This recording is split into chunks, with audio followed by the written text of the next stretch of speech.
small gathering here at the home of our brother, whose name I will not disclose, uh, and to share with you our Islamic eschatological view pertaining to the Great War that the Christians refer to as Armageddon, and our Prophet, Allah's blessings be upon him, referred to as Malhama,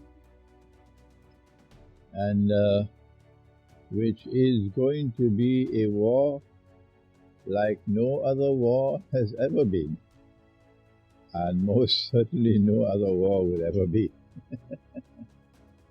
How could I say such a thing? Listen to what our Prophet said, Allah's blessings be upon him. He said that the river Euphrates, which is in Iraq, will uncover a mountain of gold,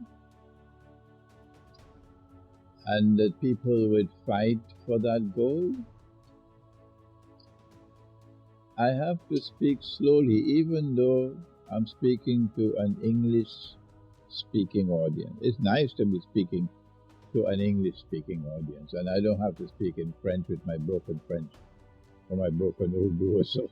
So, alhamdulillah.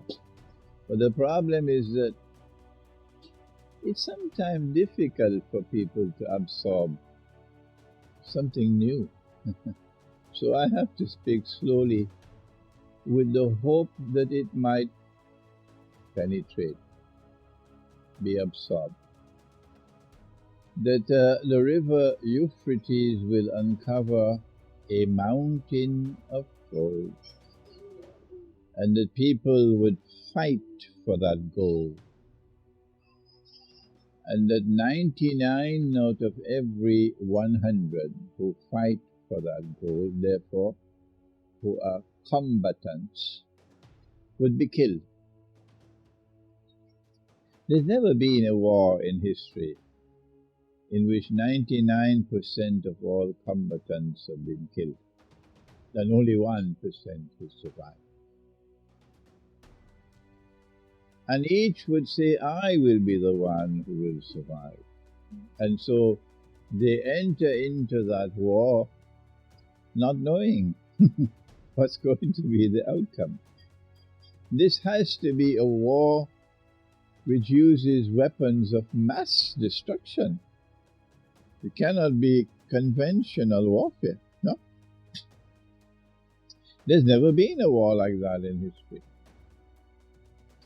Today we have something called, I don't know whether you've heard about it here in London, but in the rest of the world we know about it as nuclear weapons